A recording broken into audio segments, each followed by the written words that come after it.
Hello students, welcome to my YouTube channel. सभी का बहुत बहुत स्वागत है। कैसी चल रही है आपकी तैयारी, कमेंट करके ज़रूर बताइए। चैप्टर नंबर 4 हम जो साइंस की जो सीरीज चला रहे हैं, चैप्टर नंबर 4 उसका कार्बन एंड इट्स कंपाउंड का आज हम देखने वाले हैं। बहुत ही गर्मा गर्म टॉपिक, बहुत ही अच्छा टॉपिक, ऐसा टॉपिक जो आपको केमिस्ट्री में आपकी जो नीम होती है, नीम जड़, किसी भी पेड़ की जड़ जो होती है वो है ये टॉपिक हाइड्रोकार्बन्स एंड जो आईयूपीएसी पद्धति आज हम पढ़ने वाले हैं। कैसे नामकरण करते हैं, क्या क्या हाइड्रोकार्बन्स होते हैं, एल्केन एल्कीन और एल्काइन क्या होते हैं, ये सारी जानकारी आज हम इस वीडियो में देखने वाले हैं। क्योंकि ये जो सारी जानकारी है, ये जो टॉपिक है, आपको अगर साइंस में आगे जाना है 11th-12th या फिर इसके आगे, केमिस्ट्री की ये बहुत बड़ा पार्ट आपको मिलेगा उसमें 11th-12th में। आईयूपीएसी पद्धति, बहुत बड़े बड़े नाम यहाँ पर आपको थोड़े बेसिक लेवल से सिखाया जाएगा, बिल्कुल जीरो से और एक अच्छे स्तर तक। लेकिन आपकी जो 11th-12th है उसमें ये टॉपिक बहुत ही ज़्यादा हेल्पफुल होने वाला है। जिन स्टूडेंट को साइंस में इंटरेस्ट है, साइंस की फील्ड में आगे जाना है, इस टॉपिक को बहुत ही अच्छे से पढ़िए, क्योंकि केमिस्ट्री की ये आधारशिला है, बेस है, बेस सबसे पहले। तो अब हम शुरू करते हैं। हाइड्रोकार्बन होता क्या है? आसान है, इसको हम तोड़ेंगे दो पार्ट में। एक होता है हाइड्रो, एक है कार्बन। अब इसमें बेसिक फंडा क्या है कि हाइड्रो का मतलब है हाइड्रोजन, यहाँ पर कहीं ना कहीं हाइड्रोजन है, और प्लस कार्बन। आया समझ में? ज़्यादा लोड लेने की जरूरत नहीं है, आसानी से समझ में आ जाएगा। क्योंकि इसका जो नाम है हाइड्रोकार्बन्स। हाइड्रोकार्बन क्या होता है? इसमें कहीं ना कहीं हाइड्रोजन छुपी है, कहीं ना कहीं कार्बन छुपा है। तो ऐसे यौगिक जिनमें हाइड्रोजन और कार्बन दोनों से मिलकर बने हों, ऐसे यौगिक जो हाइड्रोजन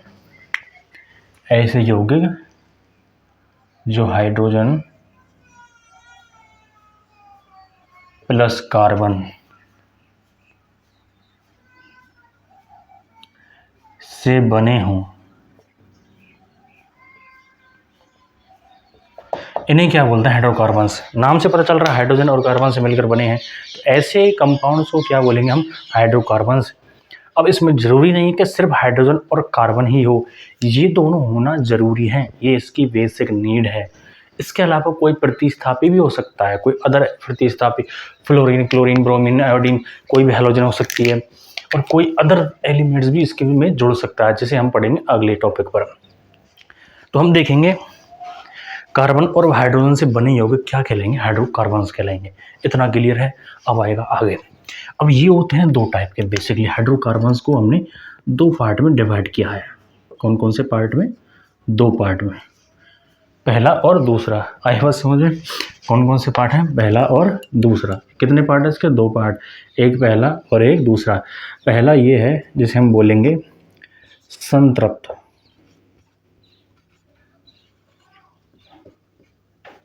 अब इस हाइड्रोकार्बन को मैं HC से डिनोट कर दूंगा, हाइड्रोकार्बन शॉर्ट में। आया समझ?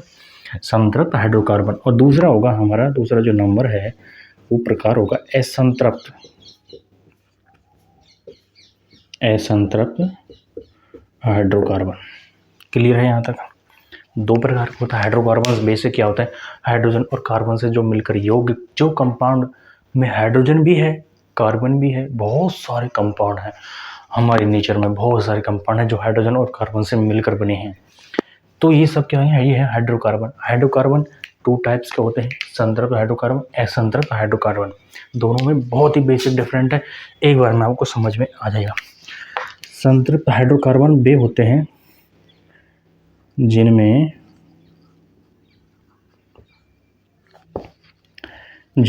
कार्बन और कार्बन के मध्य सिंगल बॉन्ड पाया जाता है। सिंगल बॉन्ड से बनी हुई हाइड्रोकार्बन, जिनमें कार्बन और कार्बन के बीच में सिंगल बॉन्ड पाया जाता है। इसको मैं हाईलाइट कर देता हूँ, सिंगल बॉन्ड। मैंने बॉन्ड आपको बता दिया, सिंगल, डबल, थ्री। तो ये जो सिंगल बॉन्ड बनता है, इसमें क्या होता है? ये सब किस में आएंगे? संतृप्त हाइड्रोकार्बन में आएंगे। कौन से में आएंगे? संतृप्त हाइड्रोकार्बन में आएंगे। अब असंतृप्त में, अब सिंगल बॉन्ड वाले सभी किस में आ जाएंगे? संतृप्त हाइड्रोकार्बन में। तो बचा क्या? इनमें double and triple bond carbon carbon के बीच में, जैसे कि कार्बन कार्बन के बीच में डबल बॉन्ड हो गया और कार्बन के बीच में ट्रिपल बॉन्ड भी हो गया। ये दोनों किस में आते हैं? ये दोनों आएंगे असंतृप्त हाइड्रोकार्बन में। ये दोनों असंतृप्त हाइड्रोकार्बन में आएंगे, जबकि ये जो है सिंगल बॉन्ड वाले कार्बन कार्बन के बीच में अगर है सिंगल बॉन्ड, किस में आएगा? संतृप्त हाइड्रोकार्बन में। अगर कार्बन कार्बन के बीच में है डबल या ट्रिपल बॉन्ड तो ये दोनों इसमें शामिल होंगे असंतृप्त हाइड्रोकार्बन में। बेसिक है, बहुत आसानी से आपको समझ में आ गया होगा। अब इसके एग्जांपल देख लेते हैं। फॉर एग्जांपल अब हम इन्हीं चीज को पढ़ेंगे आगे। समस्त एल्केन, एल्केन क्या होते हैं अभी देख लेंगे। एल्केन, एल्कीन और एल्काइन 3 टाइप होते हैं इनके। इसके एग्जांपल हम लिखेंगे। अब एल्केन आ गया इसमें, क्योंकि एल्केन में सिर्फ सिंगल बॉन्ड होता है, जबकि एल्कीन में होता है डबल बॉन्ड। तो यहाँ इसका एग्जांपल क्या हो जाएगा? एल्कीन। और ट्रिपल बॉन्ड किसमें होता है? एल्काइन में। तो इसका एग्जांपल दूसरा हो जाएगा एल्काइन। एल्काइन। इसके 2 एग्जांपल हो गए, एल्कीन एल्काइन, मतलब जिनमें कार्बन कार्बन के बीच में डबल बॉन्ड होता है वो होती है एल्कीन, ट्रिपल बॉन्ड वाली होती है एल्काइन। तो ये दोनों किस में आ जाएंगे? असंतृप्त हाइड्रोकार्बन में। जबकि समस्त एल्कीन किस में आती है? इनमें होता है सिंगल बॉन्ड, तो ये किस में आएगी? संतृप्त हाइड्रोकार्बन में। आया समझ में? क्लियर है? Any doubt you can comment, आप पूछ सकते हो किसी भी चीज़ को। अब हम देखेंगे नाम पद्धति, IUPAC नाम पद्धति कैसे होती है, कैसे हम उनका नामकरण करेंगे। एल्केन, एल्कीन और एल्काइन तीनों में डिफरेंस समझेंगे, कैसे इनका फॉर्मूला बनाते हैं, सारी चीज़ अब हम देखने वाले हैं। अब हम देखने वाले हैं नामकरण कैसे करते हैं। कार्बनों के हाइड्रोकार्बन्स की जो नामकरण पद्धति है, उस नामकरण पद्धति को हम बोलते हैं IUPAC पद्धति। किस नाम से जानते हैं? IUPAC पद्धति के नाम से। IUPAC की फुल फॉर्म आपने देख ली होगी कहीं पर, इंटरनेशनल यूनियन, अंतर्राष्ट्रीय of pure and applied chemistry. International अंतर्राष्ट्रीय यूनियन ऑफ प्योर, विशुद्ध, एंड अप्लाइड यानी अनुप्रयुक्त केमिस्ट्री, रसायन संघ। आया समझ में? अंतर्राष्ट्रीय विशुद्ध एवं अनुप्रयुक्त रसायन संघ, इसको हिंदी में बोलते हैं। और इसकी इंग्लिश में फुल फॉर्म है international union of pure and applied chemistry. ये है IUPAC पद्धति। इसके नियम क्या है? यहाँ पर आपको बेसिक ही देखने को मिलेगा 10th क्लास में, लेकिन आप 11th में जाओगे, 12th में जाओगे, अब वो बहुत बड़ी IUPAC पद्धति वहाँ पर देखने को मिलेगी। बहुत बड़े बड़े नामकरण पद्धति है, सब कुछ आप वहाँ पर सीखोगे 10th के हिसाब से। और जो भी इससे भी अच्छा लेवल बनता है वो मैं आपको यहाँ पर बताने वाला हूँ।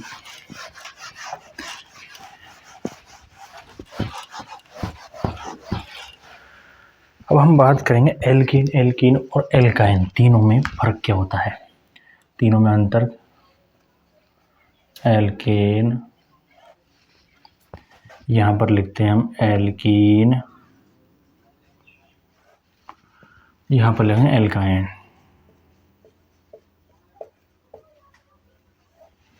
तीनों लिख लिए हमने। अब एक ही को जानते हैं, एल्कीन, एल्कीन और एल्काइन, इनमें हम डिफरेंस करने वाले हैं। ऐसे लगा देते हैं हम इसमें। क्या होता है अब इनका सामान्य सूत्र, फॉर्मूला क्या होता है? एल्कीन का जो सामान्य सूत्र होता है, सूत्र CnH2n+2, CnH2n+2, n यहाँ पर नंबर ऑफ एटम्स, n बराबर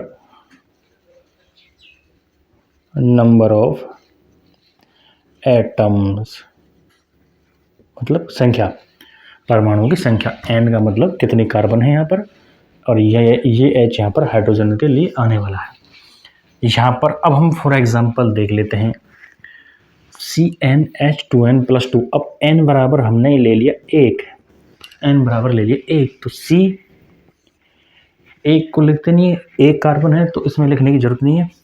यहाँ पर हम देखेंगे H,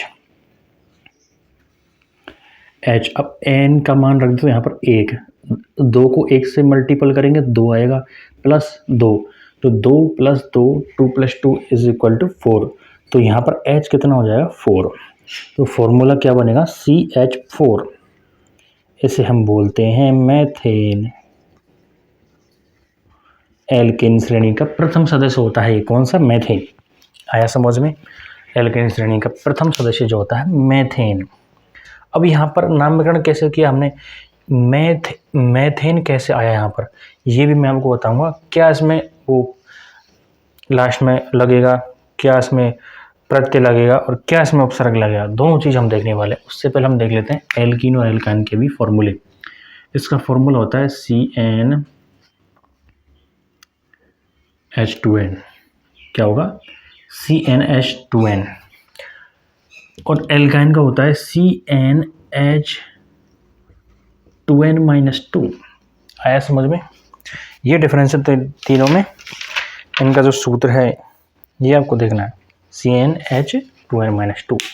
इसका भी एग्जांपल ले लेता हूँ। n का मतलब होता है number of atoms. For example n बराबर हमने ले लिया 2, n बराबर 2 ले लिया तो C क्या हो जाएगा? C हो जाएगा 2। n 2 है तो n का मान रख दे, C कितना हो गया? 2। H यहाँ पर 2 का मान रखो, n बराबर 2 रखो, 2 दूनी 4 तो C2H4। आया समझ में? क्या आएगा? C2H4। ये होती है एथीन। अब यहाँ पर एथीन क्यों आया ये भी हम देखने वाले हैं जस्ट आगे। यहाँ पर भी n बराबर 2 ले लो। आया समझ में? तो C हो जाएगा 2। H n की जगह n रखा, 2 से 2 मल्टीपल करेंगे तो 4 आएगा। 4 - 2 करेंगे तो इसमें यहाँ पर 2 आएगा, तो C2H2। ये इसका फॉर्मूला हो जाएगा। इसे हम बोलेंगे एथाइन। ये एथीन है, ये एथाइन है। यहाँ पर एथीन कैसे बनेगा? यहाँ पर C2H6 हो जाएगा। C2H, अगर n बराबर 2 रख दो, n बराबर 2 रखने पर तो C हो जाएगा 2। H यहाँ पर 2 रखा, 2 दूनी 4 और 2 6 तो C2H6। ये क्या हो जाएगा? एथेन। C2H6 क्या होगा? एथेन। C2H4 क्या होगा? एथीन। C2H2 क्या होगा? एथाइन। फॉर्मूला को ध्यान में रखिए और फिर हम इसका सारे स्ट्रक्चर बना सकते हैं इस फॉर्मूले के ऊपर। ये एग्जांपल है इसके, एथेन। अब अगर C3, अब n बराबर फॉर एग्जांपल 3 ले लो हमें और अच्छे से क्लियर हो जाएगा। तो C3 हो गया, यहाँ तक सिंपल है।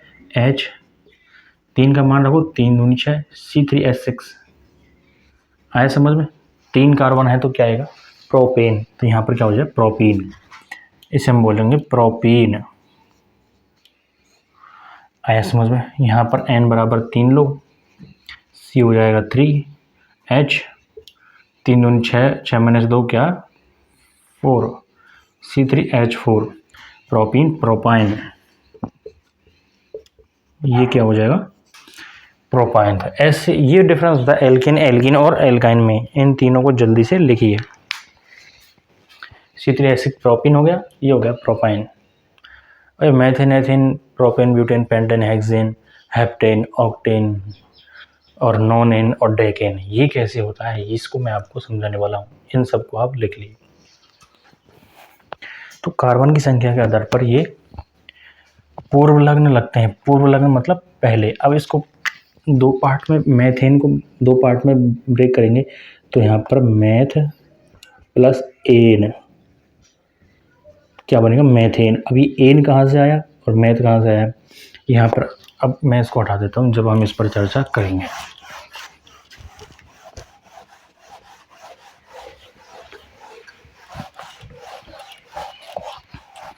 कार्बन की संख्या के आधार पर ये अनुलग्न लगता है, मेथेन वाला, एथेन वाला।